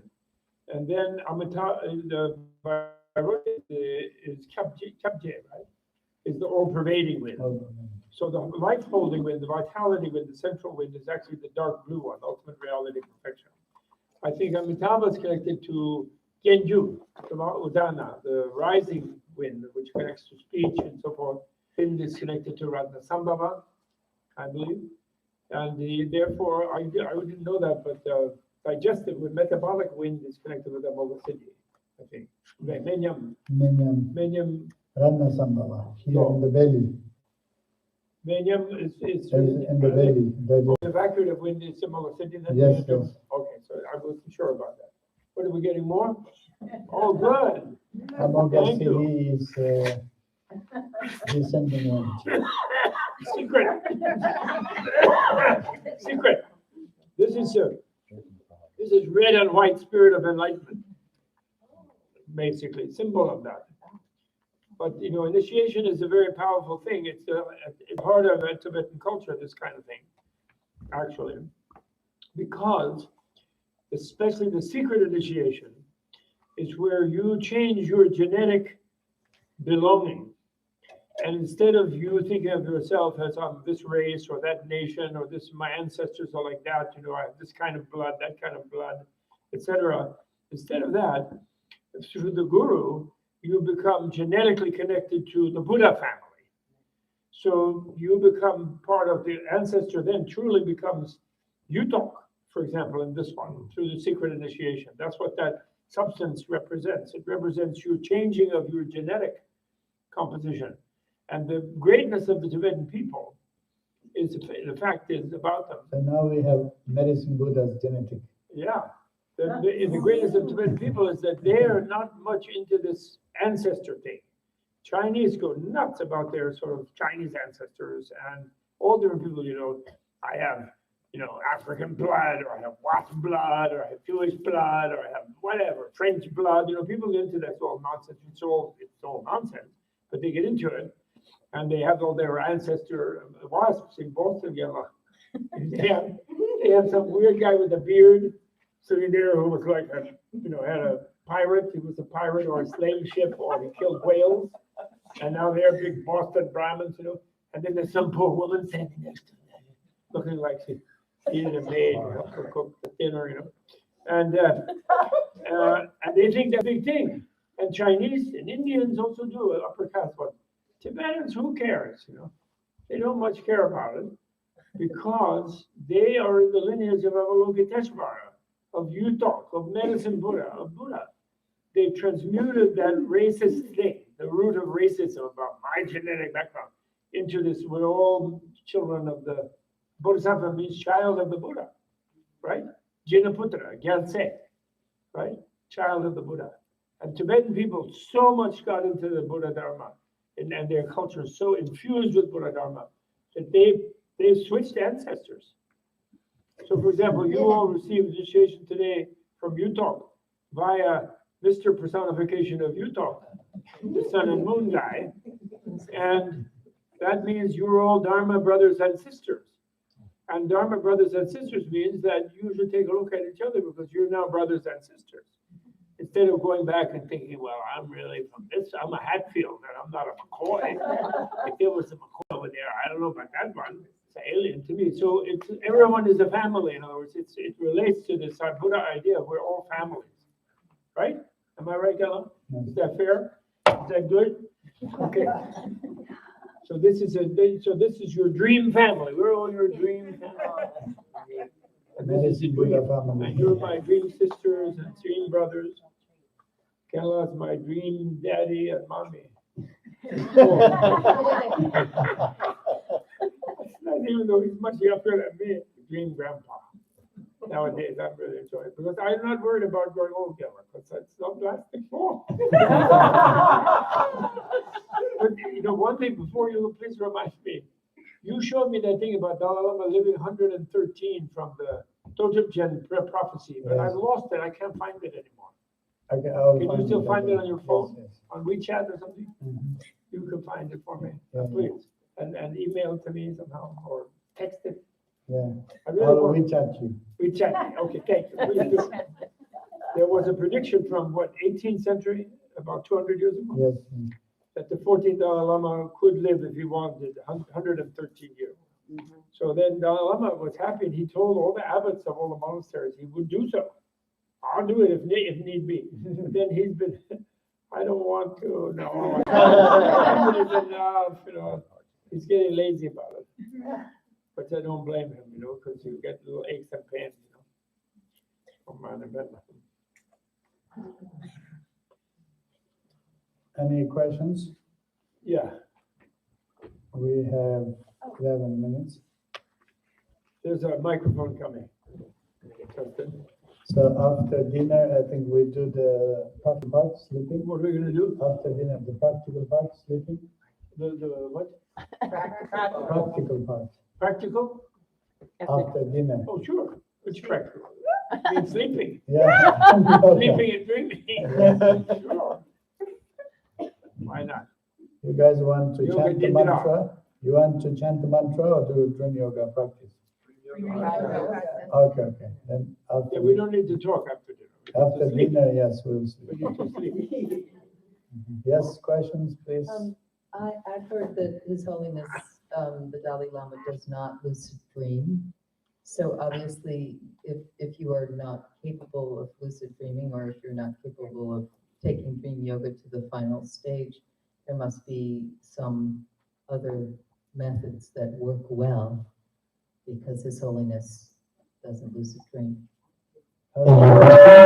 My question is, what are those, what are other approaches that I can think take His that? Holiness is doing more clear light yoga.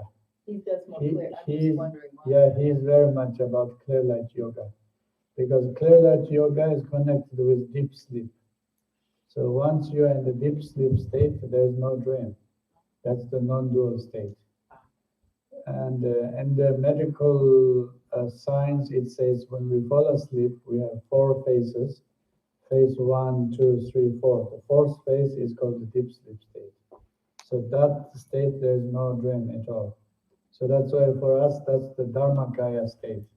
That's the much deeper or much bigger than the dream yoga state. Oh, that's a beautiful Yeah. explanation. So he's already dispensed with a lot of Exactly. these exercises. So that you we- can say he's beyond of dream yoga. Right, right. Who's he? He's always Dalai Lama. Oh, yeah, yeah. Yeah, yeah, well, that's in the 6 yogas of Naropa, that's clear, right? Yeah. Clearly. And especially, I think he's always practiced this Guya Samaja Tantra. So Guya Samaja Tantra, the clear light yoga and the illusory body, magic body yoga, these 2 are the final ones. So they focus there more than dream yoga. And if we practice, If you Carefully, practice dream maybe you might yoga, get from to- dream yoga, you can go to the clear light.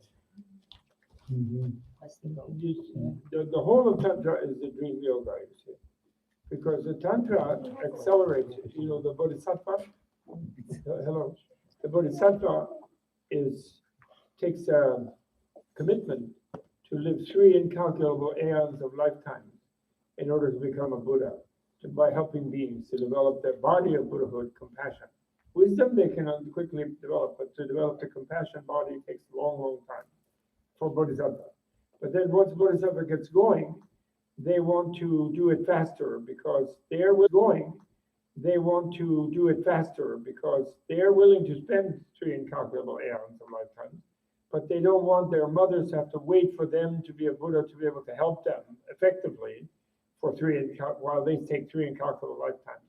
So the Tantra is where you go into dreamlike state inside the mandala, and you can die 10,000 times in 1 hour or in 5 minutes.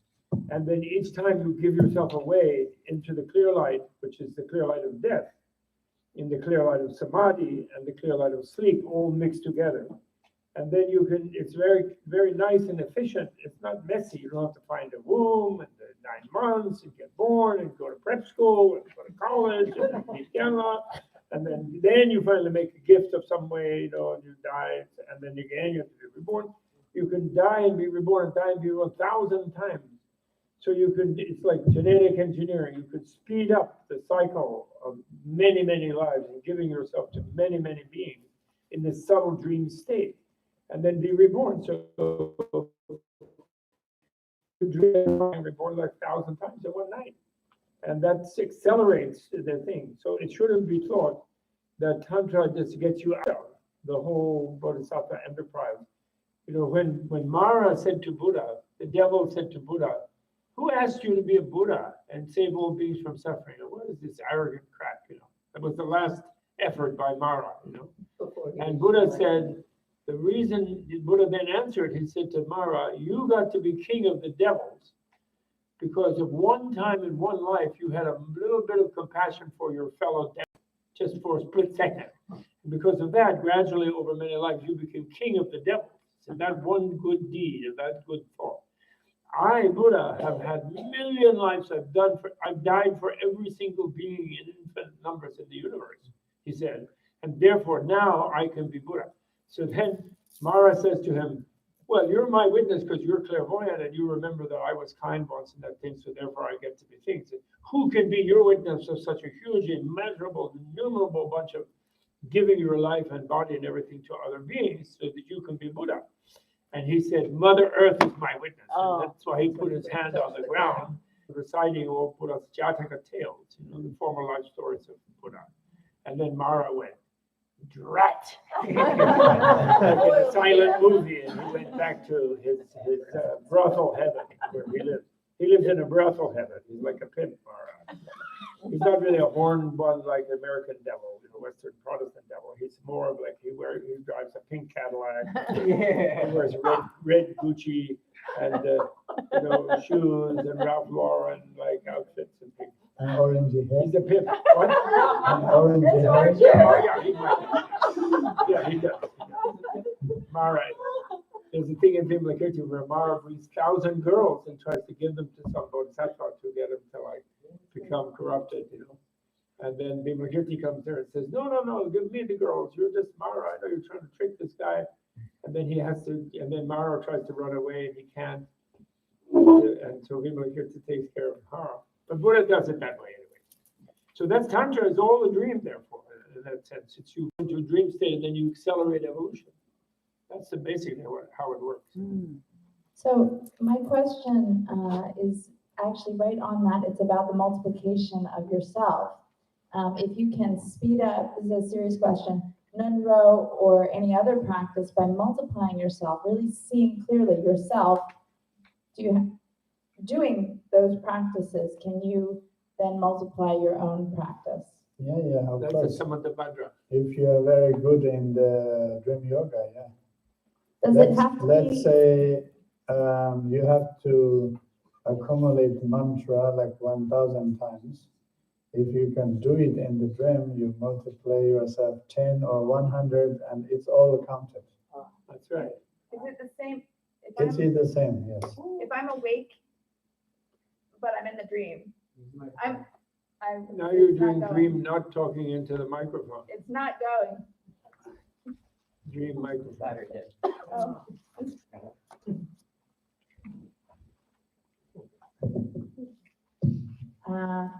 I'm sitting here, I'm in the dream, and I see myself all around the world. I see myself all around the world, and I have red light coming out of here. Myself all around the world, and I have red light coming out of here, and I'm chanting Om Anutada right now in the dream. Same? You can do that. You know, in the Avatamsaka Sutra, did you ever read the Flower Ornament Sutra? It's a book I recommend to everyone here. Translated from Chinese, but the same as the Tibetan one, by Thomas Cleary and published by Shambhala. In that is a special bodhisattva called Samantabhadra, which means totally good. In the Nyingma, Gellad's order of Tibetan Buddhism, the Nyingma, they have Samantabhadra Buddha, and Samantabhadra means to total goodness, bodhisattva. And the yoga of Samantabhadra is that he has a vision of himself as made of atomic universes, subatomic universes. And every atom of his body has another universe. So when he bows or when he says a mantra, he's also simultaneously doing that in every universe, in every atom of his own body, and every atom of the room around him, and every atom everywhere. It's not even Tantra, it's a regular sutra. And so there is called the Samantabhadra method of multiplying the merit of what you do. Not only just yourself, like a big you, a big Maya, big Miss Maya around here and there, like sitting on everybody's head, but the microscopic Maya in microscopic universes with infinite numbers of Menla in every atom of your body and everybody else's body. And that's called the Samantabhadra yoga of multiplying merit, and it's really kind of cute. It's really wonderful. It's a microverse kind of vision. Kuntu Sambhoro. Chini Sudha, Chojititana. You know, as many as there are atoms in the universe, that many, every universe is in every such atom. And then in them, I'm doing what I'm doing that's good, repeated infinite times. There's prayers like that. In the dream yoga, when you multiply yourself, you use in front of you. It's not you just imagine you think you're there. It's very concrete. When you say 100 of you, you know there are 100 of you all together. That's why if you do mantra accumulation together, it's counted as you did. But in reality, now you are saying, I'm dreaming, you are saying, my mind is everywhere. That does not count. Because you still don't have the ability of yourself multiplying. So in the Yuto story, Yuto says, in one instance, I can manifest 100 different Yutos in different places. So once we reach that level, then if you do a mantra, like then one mantra or 100 of you are chanting all mantra, they're all counted. Do you understand? I do. Thank you very much. I don't know. We had a retreat there, like Navel Chakra retreat, and people were reciting on Mahomo, and Owen was cheating because there was like 700 deities in that mandala, and they were all repeating simultaneously. So he was doing, everyone was 722. He was getting way ahead of the rest. I don't think you have 4 faces, right? So then you multiply by 4, you can see it in each mouth. And so they're all kind of tricks like that. The first night after doing the mantra, which was the second night for everybody else, I had a glimpse of the lucid dreaming. I didn't really do the mantra last night, but I was able to remember my dreams. I guess the question would be, is we're in this process towards the lucid dreaming, having the intention to remember the dreams and I had an experience where I saw the museums of Central Park, but there are no museums the way I saw it, and I realized that I created it. It's very empowering. So by being more present, remembering your dreams, is that a big part of practicing the yoga? That's a part too. Your mind, your memory, many things becoming clearer and clearer. And he has some experiences, no? Sorry, what's your name? Jeff, is it Jeff? Yeah, Jeff. Can you tell us your experiences?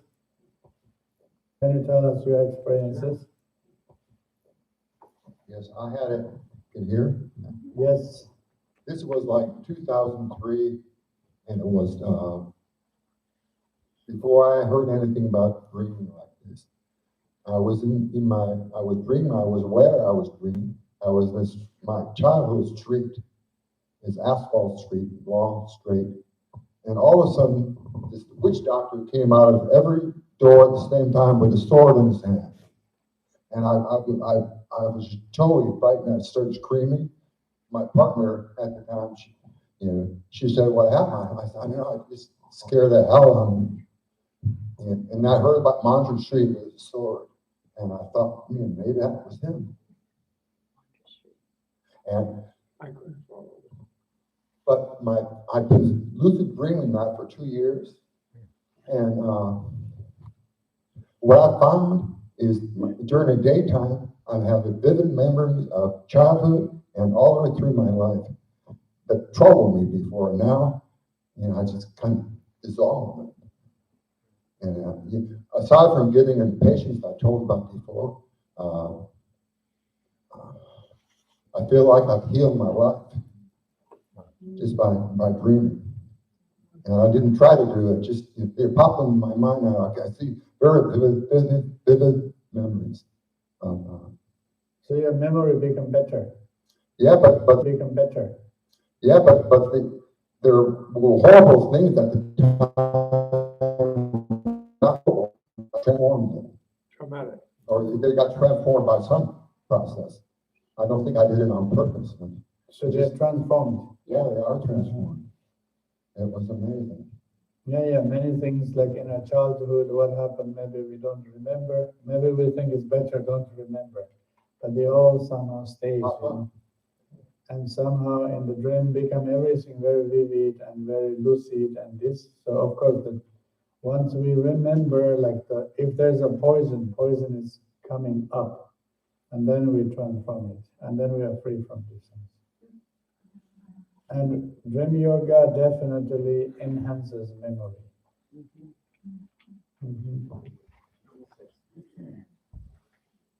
So At 6 o'clock, you want more question?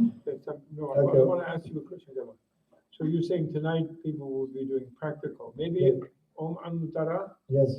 they should all recite and visualize the Anuttara in the throat chakra. Yeah. So just really no talks, but just practicing Yeah. leading that Anuttara mantra, do like 1,000 or 2,000 Anuttara. Yes, yeah. Yeah? Tonight? Okay. Should be Yeah. the evening session? Uh-huh. Okay. You want to lead that, Christian? But is that your recommendation? Yes, that's what I'm saying. And that's the best mantra from this empowerment. That's a good mantra to do that Om and then Anuttara, sleep yes. after saying Yeah, it's a 1,000 or 2,000. Did It's a everyone very have a yoga rosary? mantra, Can you yes. count? It's important to have some kind of thing you can count with when you say mantras. At least I don't know if Kamala thinks so, but one of my teachers said it's very important to count your mantras and keep track to build up your self-confidence. If you count them and you have done 5,000 or 2,000, and you have counters like that, then it builds up your self-confidence. That's the reason for it. Okay, last question. I have a better question. Yeah. Well, I have 7 questions. No, just kidding. The experience of like the communicability of a dream. So I've heard of, like villages of people that will all have the same dream. One thing I heard a story from that in Bali. And then my own personal experience was, and Bob, you mentioned this yesterday, that in initiation, there's an expectation that you may have a dream the first night or It's a tradition. so really, this is kind of one question, but kind of 2 ways of looking is, can we have the same dream to some extent? My experience one time was with a teacher touching my head, and I had a dream that night I was certain was related to that.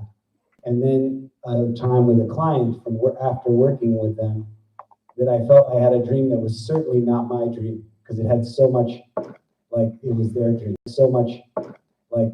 dream, And then this sense that in initiation, we will have a dream that indicates something. So is that dream kind of coming from the teacher?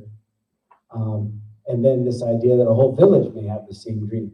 So the general question is the communicability of a dream. I'm curious to understand more about that and how to use that well. I think it's a question of collective consciousness.